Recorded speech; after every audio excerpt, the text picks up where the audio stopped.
بسم اللہ الرحمن الرحیم۔ السلام علیکم ورحمۃ اللہ وبرکاتہ۔ بسم اللہ الرحمن الرحیم۔ عزیز طلباء اکرام، ایم اے اسلامیات کے مضمون تاریخ اسلام کا آج ہمارا سبق نمبر 85 ہے، جس کا عنوان ہے خلافت عثمانیہ کے زوال کے اسباب۔ پچھلے سبق میں بھی ہم نے اسی عنوان سے متعلق گفتگو کی تھی، تو گویا کہ یہ آج کا سبق حصہ دوم ہوگا۔ تو نیا سبق شروع کرنے سے پہلے ہم گزشتہ سبق کا خلاصہ دیکھتے ہیں۔ پچھلے سبق میں ہم نے خلافت عثمانیہ کے زوال کے اسباب کے بارے میں گفتگو کی تھی، اور ان کے زوال کے اسباب میں سے ایک سبب ہم نے ایمانی انحطاط یعنی ایمان کی کمزوری، ایمان کی کمی دیکھا تھا۔ ایسے ہی ایک اور سبب روح جہاد کی کمزوری، ایک اور سبب طاقت کی سیاست یعنی جری فوج کا بگاڑ، شہزادوں کا قتل، صدور اعظم اور وزرائے کے لیے موت اور سزائیں، یہ کچھ اسباب تھے جن کی وجہ سے خلافت عثمانیہ کو زوال کا شکار ہونا پڑا تھا۔ یہ ساری چیزیں ہم پچھلے سبق میں دیکھ چکے ہیں۔ آج کے اس سبق میں بھی ہم اسی تسلسل کے ساتھ بات کریں گے خلافت عثمانیہ کے زوال کے اسباب، اور وہ کون سے ہیں؟ اغیار سے معاہدے اور تعلقات، عیش پرستی، غیر ملکی خواتین سے رشتے، اعلیٰ مقاصد کا سامنے نہ رہنا، رقبے کی وسعت، نظام کا جمود، خلفاء کی نااہلی، صلیبی بغض و حسد اور قحط الرجال، علمی و فنی کمزوری۔ یہ اور مزید اسباب ہیں خلافت عثمانیہ کے، چونکہ میں نے پہلے عرض کیا تھا کہ اسماعیل ریحان صاحب نے اپنی کتاب میں 21 اسباب ذکر کیے ہیں، جن میں سے 6 کا تذکرہ ہم پچھلے سبق میں کر چکے ہیں، اور بقیہ کچھ اسباب کا تذکرہ آج کے اس سبق میں ہم کریں گے۔ تو چلیے اب باقاعدہ ہم زوال کے اسباب دیکھتے ہیں۔ تو زوال کے اسباب میں سے جو پہلا سبب ہے وہ ہے اغیار سے معاہدے اور تعلقات۔ تو مصنف نے لکھا ہے کہ بیرونی ممالک سے تعلقات ایک ناگزیر ضرورت ہیں، جس کے لیے معاہدے بھی کرنا پڑتے ہیں۔ ان معاہدوں کا مقصد کبھی جلب منفیت ہوتا ہے اور کبھی دفع مضرت ہوتا ہے، یعنی کبھی ان سے فائدہ حاصل کرنا ہوتا ہے، کبھی ان کے نقصان کو دور کرنا ہوتا ہے۔ یہ معاہدے کرنے پڑتے ہیں۔ یہاں ہم معاہدوں کی ضرورت کا انکار نہیں کر رہے، بلکہ یہ بتانا چاہتے ہیں کہ اغیار سے تعلقات کے ہر قدم اور معاہدوں کی ہر شق کو بنظر غائر دیکھنا، بھالنا بہت ضروری ہے۔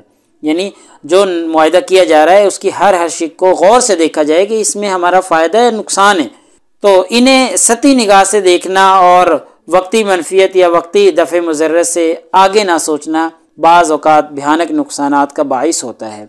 سلطنت عثمانیہ سے بھی بعض مواقع پر ان تعلقات کی حدود و قیود قائم رکھنے میں کوتاہی ہوگی، جس کا ضرر لاحق ہو رہا ہے۔ یورپی ممالک سے سلطنت عثمانیہ کے دوستانہ تعلقات کا آغاز سلیمان قانونی کے دور میں ہوا، جب سلطان نے اسپین کی طاقت توڑنے کے لیے فرانس کو حلیف بنایا اور وینس سے بھی تجارتی تعلقات قائم کیے، نیز ان ممالک کو کھلی مراعات بھی فراہم کی، جن کے باعث انہیں ترکی کے زیر دست سمندروں میں جہاز رانی کی پوری اجازت مل گئی۔ سلیمان کو اطمینان تھا کہ ترک غالب قوت ہیں، اس لیے ان معاہدوں کو جب چاہے منسوخ کیا جا سکتا ہے، مگر اس کے بعد ترکوں کی طاقت کم پڑتی گئی اور یہ معاہدے ان کے گلے پڑ گئے۔ انہی سے فائدہ اٹھا کر معاہدوں میں شامل یورپی طاقتوں نے زبردست تجارتی و اقتصادی فائدے اٹھائے اور عسکریت و معیشت میں مسلمانوں کے برابر آ گئیں۔ بعد کی چند جنگوں میں شکستوں نے عثمانی سلاطین کو ایسے مزید معاہدوں پر مجبور کیا۔ اس طرح نہ صرف سلطنت عثمانیہ یورپ کا سیاسی و اقتصادی اثر و رسوخ بڑھنے لگا، بلکہ اس کے پردے میں یورپ کی فکری، تعلیمی، تہذیبی، ثقافتی اثرات بھی ترکوں پر پڑنے لگے۔ رفتہ رفتہ یورپی طاقتوں نے ان مراحل سے فائدہ اٹھا کر ترکی میں صحافت، ادب اور تعلیم کے نام پر ایسے ادارے اور تنظیمیں قائم کر لیں جنہوں نے آگے چل کر علیحدگی پسند لیڈروں کو جنم دیا۔ تو اس طریقے سے یہ تعلقات جو ہیں ان کے گلے پڑے اور زوال کا سبب بنے۔ ایک اور سبب جو مصنف نے ذکر کیا ہے عیش پسندی ہے۔ فتوحات اور پیداوار کی کثرت نے سلطنت عثمانیہ کو جو قابل رشک خوشحالی نصیب کی تھی، اس کا ایک اثر یہ ہوا کہ سلاطین، شہزادے، امراء اور افسران نے دنیا کی لذتوں اور نعمتوں ہی کو مقصد بنا لیا اور انہی میں منہمک ہو کے رہ گئے۔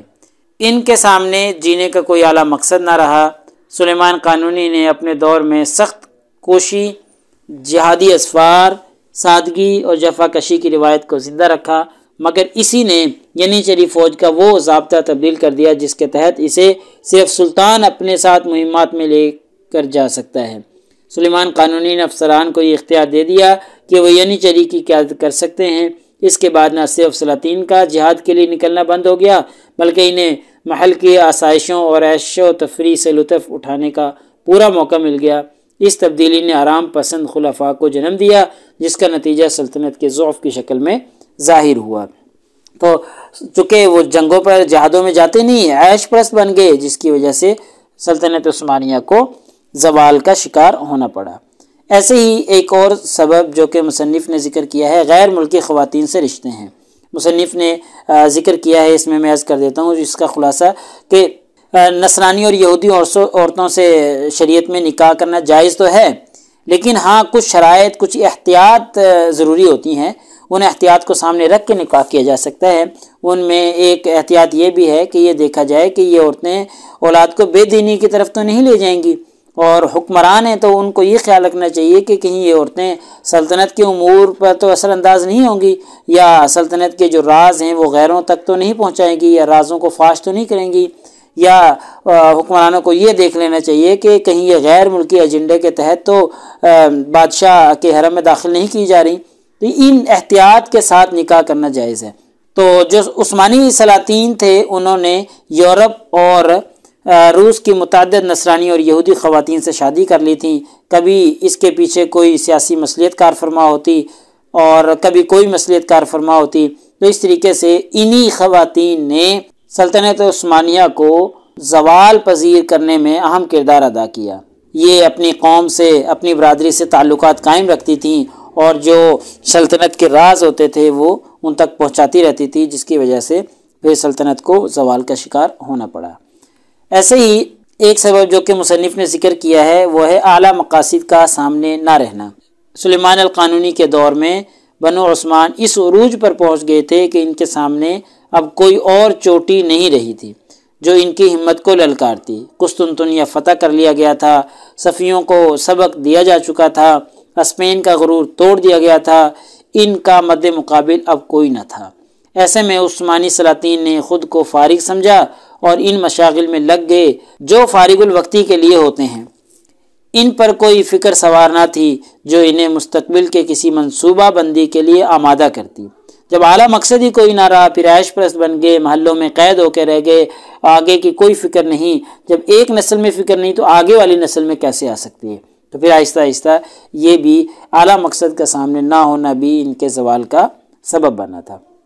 ایسی ایک سبب رقبے کی وسعت، نظام کا جمود، یعنی رقبہ بہت زیادہ وسیع تھا لیکن نظام اس کے لیے جامد ہو چکا تھا، تو نظام کا جمود رہا۔ سلطنت عثمانیہ کا رقبہ وسیع ہوتے ہوتے 3 بر اعظموں کے بہت بڑے حصے کو محیط ہو چکا تھا۔ ماضی کے درجنوں ممالک اس کے صوبے بن چکے تھے۔ اتنی بڑی سلطنت کو مستحکم رکھنے کے لیے نظام حکومت کو بہتر سے بہتر بناتے رہنا از حد ضروری تھا۔ سلطنت عثمانیہ عالم اسلام کی فقط دیوار نہیں، سیلاب کا مضبوط بند تھی۔ دیوار شکستہ ہونے لگی تو اس کی مرمت اتنی مشکل نہیں ہوتی، مگر بند ٹوٹنے لگے تو اسے باقی رکھنا اکثر ناممکن ہو جاتا ہے۔ تو یہ دیوار نہیں تھی بلکہ یہ بند تھا سلطنت اسلامیہ کے لیے بالخصوص۔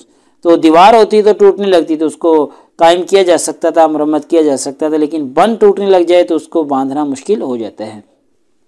عثمانیوں نے نظام حکومت کی ترقی کو اسی جگہ روک دیا جہاں تک سلطان سلیمان القانونی نے اسے پہنچایا تھا۔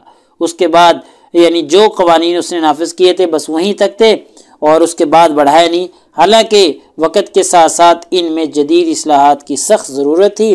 نظام کے جمود سے صوبوں اور مرکز کے مابین رخنے پیدا ہونے لگے، نئی ضروریات کی تکمیل کی شکلیں پیدا نہ ہوئیں اور مسائل نے بڑھتے بڑھتے بحرانوں کی شکل اختیار کر لی، اور جب بحرانوں کی شکل اختیار کر لی تو پھر کیا ہوا؟ پھر زوال کا سبب بنا یہ، پھر سلطنت عثمانیہ کو گرنا پڑا اور ان ضروریات کو پورا کرنے کے لیے پھر غیروں کا فائدہ اٹھایا گیا، اور غیروں نے اپنے مفادات کو پورا کرنے کے لیے پھر ساتھ دیا اور اپنا مفاد اسی شکل میں پورا کیا کہ سلطنت عثمانیہ کو گرا کر دم لیا۔ ایک اور سبب جو مصنف نے ذکر کیا ہے بعض خلفاء کی نااہلی۔ سلطنت عثمانیہ نے سلیم اول کے دور میں خلافت کی باغ دوڑ بھی سنبھال لی تھی۔ یوں بنو عثمان نے صرف 3 بر اعظموں کی نہیں بلکہ پورے عالم اسلام کی ذمہ داری سر پر لے لی تھی۔ اس میں شک نہیں کہ متعدد سلاطین نے اس فریضے کو اچھی طرح نبھایا، مگر اتنی بڑی خلافت کا حق ادا کرنے کے لیے حکمران کا غیر معمولی حد تک قابل، متحرک اور مستعد ہونا ضروری تھا۔ ظاہر ہے ایسی اعلیٰ قابلیت محض وراثت کے ذریعے قائم نہیں رکھی جا سکتی، کیونکہ نسلی جانشینوں میں اہل اور نااہل ہر طرح کے لوگ ہوتے ہیں۔ خلافت عثمانیہ کو جب تک لگاتار قابل حکمران ملے، اس کا سورج نصف النہار پر رہا، مگر بیچ میں جوں ہی چند نااہل حکمران آئے، اس کا توازن بگڑنا شروع ہو گیا۔ اس کے بعد کئی اچھے حکمرانوں کی سر توڑ کوششیں بھی اسے دوبارہ پہلے کی طرح مضبوط نہ کر سکی۔ یعنی یہ نااہل خلفاء کی وجہ سے ایسا ہوا تھا کہ نااہل خلفاء آ گئے تھے، جس کی وجہ سے پھر سلطنت نہ سنبھل سکی، چونکہ بہت زیادہ وسیع تھی، اور وہ اپنی وسعت کی وجہ سے اہل حکمران بعد میں آئے بھی، لیکن چونکہ بگاڑ پیدا ہو چکا تھا وہ بھی اس کو ختم نہیں کر سکے۔ تو یہ بھی ایک سلطنت عثمانیہ کا سبب بنا زوال کا کہ بعض خلفاء جو تھے وہ نااہل تھے۔ تو لہٰذا ہمارے آج کے اس سبق کا خلاصہ نکلا کہ آج کے اس سبق میں ہم نے خلافت عثمانیہ کے زوال کے اسباب دیکھے ہیں، اور زوال کے اسباب میں ہم نے بہت سے زوال کے اسباب پر گفتگو کی ہے، جن میں اغیار سے معاہدے اور تعلقات، عیش پرستی، غیر ملکی خواتین سے رشتے، اعلیٰ مقاصد کا سامنے نہ رہنا، رقبے کی وسعت، نظام کا جمود، خلفاء کی نااہلی۔ یہ بھی ایک سبب تھا کہ صلیبی بغض و حسد، صلیبیوں نے بھی ان سے بغض و حسد رکھا تھا، اس کی وجہ سے بھی ان کو زوال کا شکار ہونا پڑا۔ قحط الرجال، جو اہل لوگ تھے ان کا قحط پڑنے لگا، چونکہ ہم نے پیچھے پڑھا ہے کہ وزراء اور صدور اعظم کو قتل کر دیا جاتا تھا، تو اس کی وجہ سے جو اہل لوگ تھے وہ آگے آنے سے ڈرتے تھے، تو پھر جو ہے قحط الرجال ہونے لگا، اہل لوگ کم پڑھنے لگے۔ ایسے ہی علمی و فنی کمزوری جو ہیں وہ ساری جو ہیں زوال کا سبب بنی تھی۔